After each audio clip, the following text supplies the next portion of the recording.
Chapter 9. Brahma's Prayers for Creative Energy.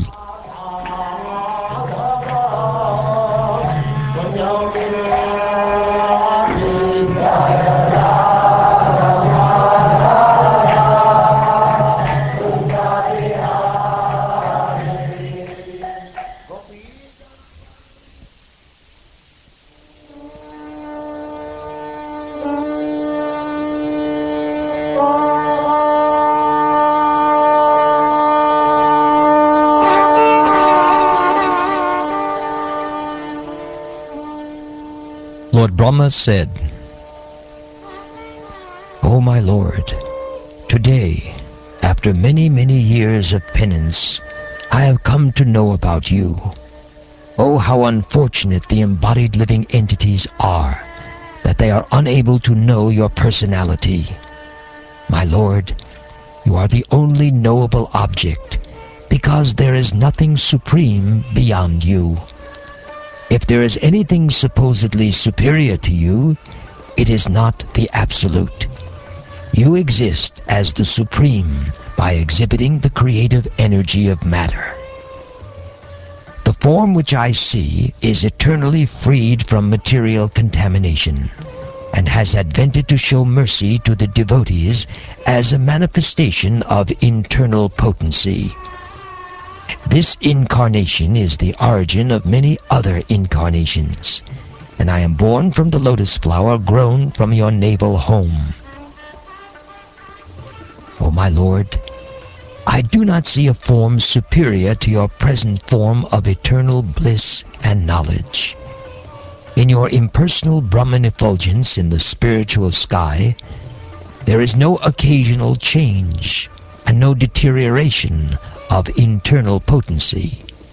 I surrender unto you because, whereas I am proud of my material body and senses, your Lordship is the cause of the cosmic manifestation, and yet you are untouched by matter. This present form, or any transcendental form expanded by the Supreme Personality of Godhead, Sri Krishna, is equally auspicious for all the universes. Since you have manifested this eternal personal form, upon whom your devotees meditate, I therefore offer my respectful obeisances unto you.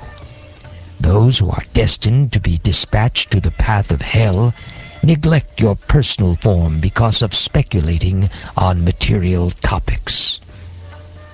O my Lord, persons who smell the aroma of your lotus feet, carried by the air of Vedic sound through the holes of the ears, accept your devotional service. For them you are never separated from the lotus of their hearts. O my Lord, the people of the world are embarrassed by all material anxieties. They are always afraid. They always try to protect wealth, body, and friends. They are filled with lamentation and unlawful desires and paraphernalia, and they avariciously base their undertakings on the perishable conceptions of my and mine. As long as they do not take shelter of your safe lotus feet, they are full of such anxieties. O my Lord, persons who are bereft of the all-auspicious performance of chanting and hearing about your transcendental activities are certainly unfortunate, and are also bereft of good sense. They engage in inauspicious activities, enjoying sense gratification for a very little while. O great actor, my Lord, all these poor creatures are constantly perplexed by hunger, thirst, severe cold, secretion, and bile, attacked by coughing winter, blasting summer, rains, and many other disturbing elements, and overwhelmed by strong sex urges and indefatigable anger. I take pity on them, and am very much aggrieved for them. O my Lord, the material miseries are without factual existence for the soul. Yet, as long as the conditioned soul sees the body as meant for sense enjoyment, He cannot get out of the entanglement of material miseries, being influenced by your external energy. Such non-devotees engage their senses in very troublesome and extensive work, and they suffer insomnia at night because their intelligence constantly breaks their sleep with various mental speculations. They are frustrated in all their various plans by supernatural power. Even great sages, if they are against your transcendental topics, must rotate in this material world.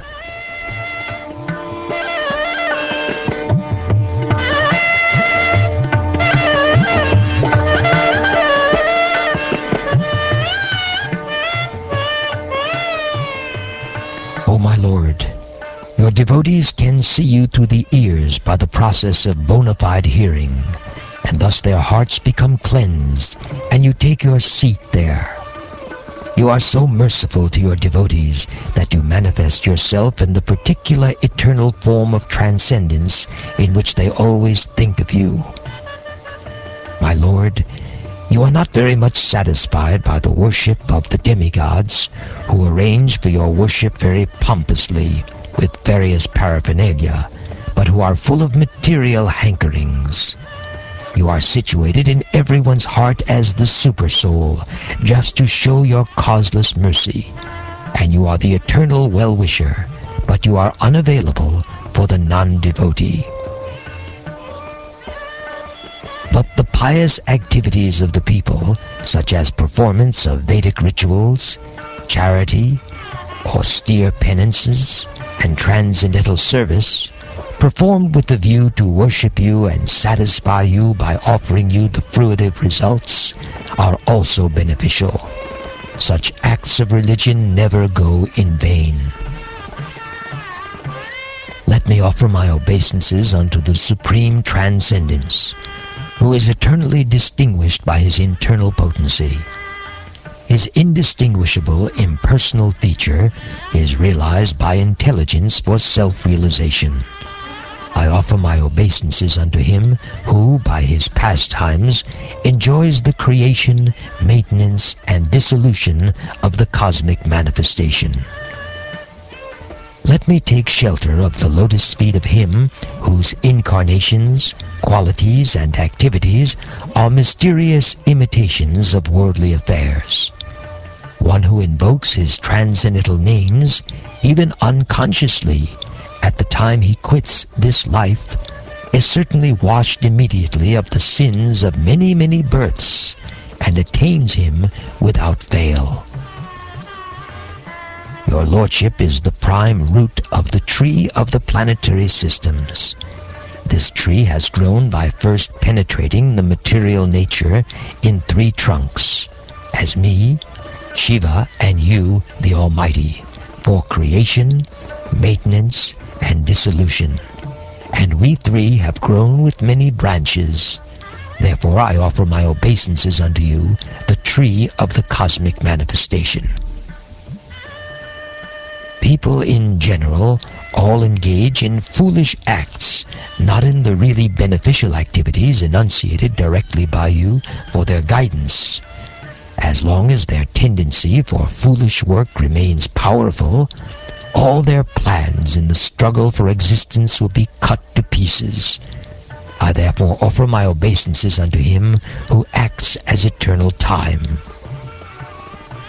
Your Lordship, I offer my respectful obeisances unto you, who are indefatigable time and the enjoyer of all sacrifices.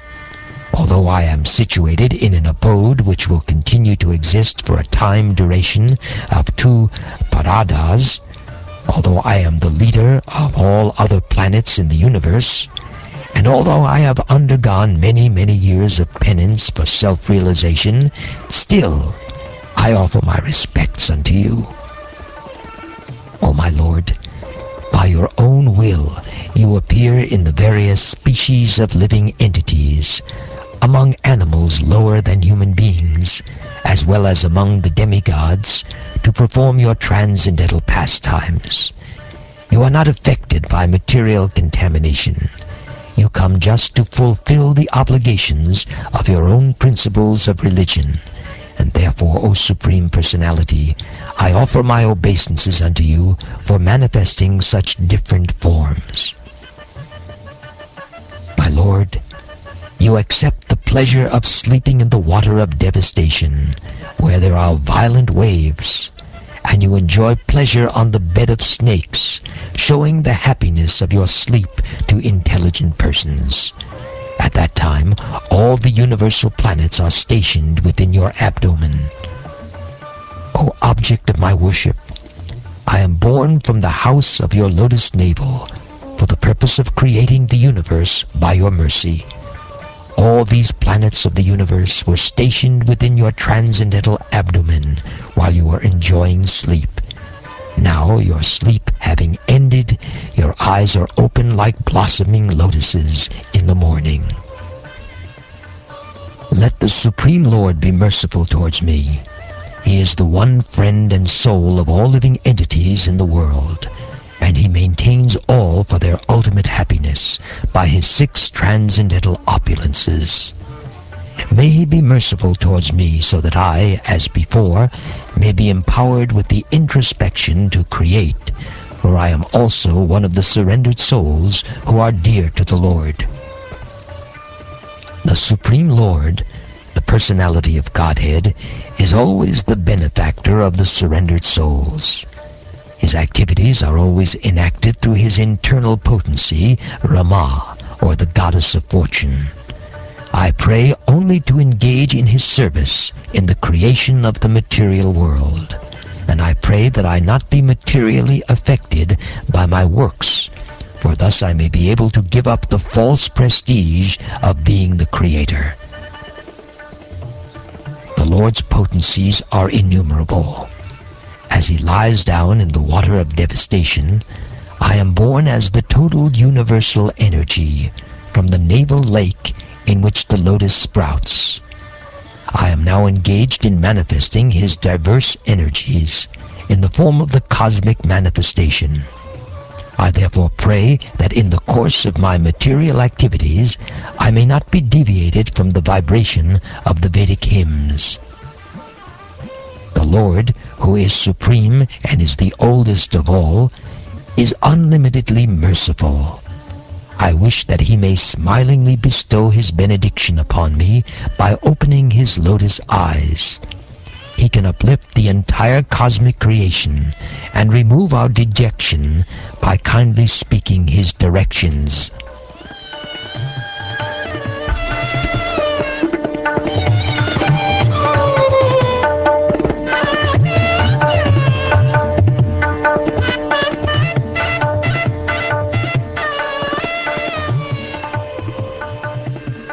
The sage Maitreya said, O Vidura, after observing the source of his appearance, namely the personality of Godhead, Brahma prayed for his mercy as far as his mind and words would permit him.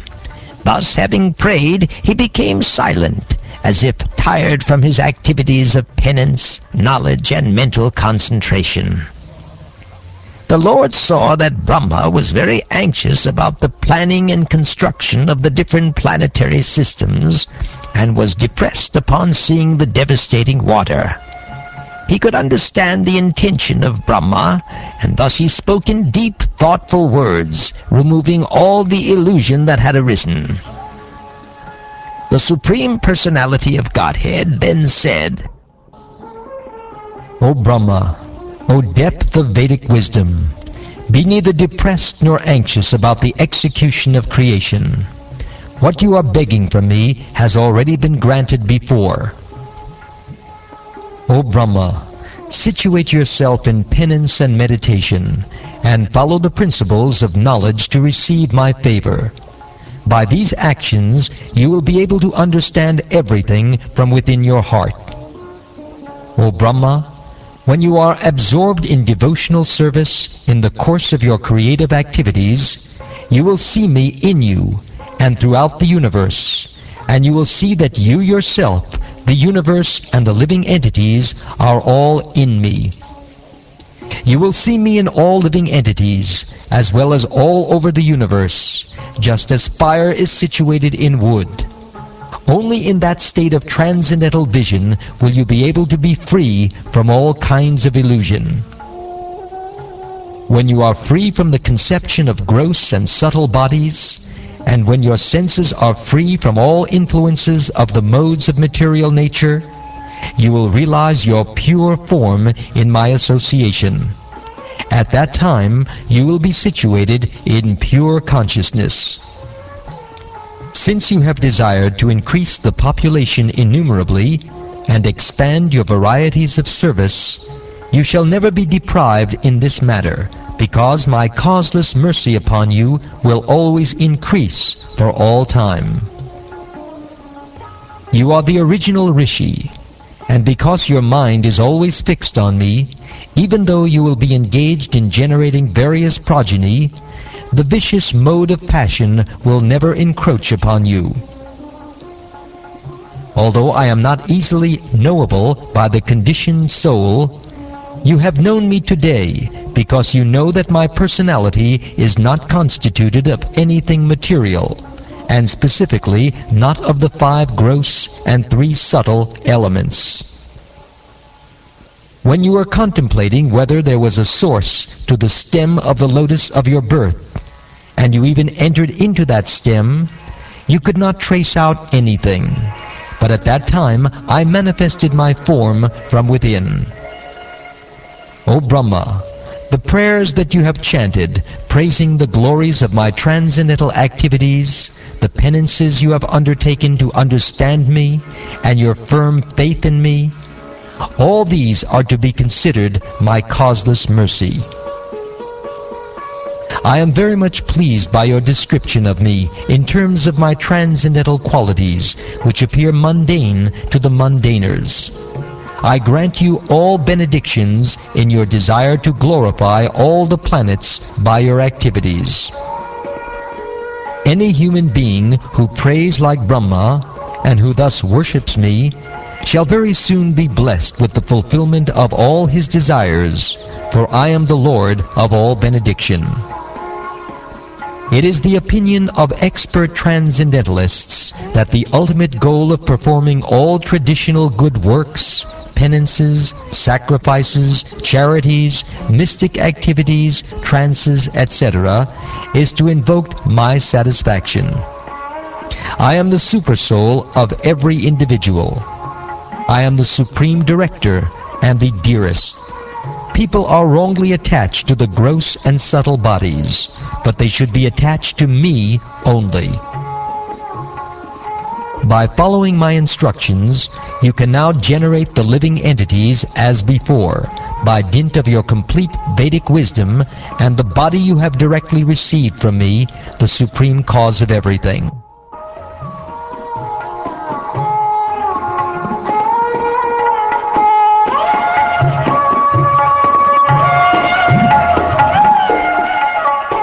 The sage Maitreya said, after instructing Brahma, the creator of the universe, to expand, the primeval Lord, the personality of Godhead, in his personal form as Narayan, disappeared.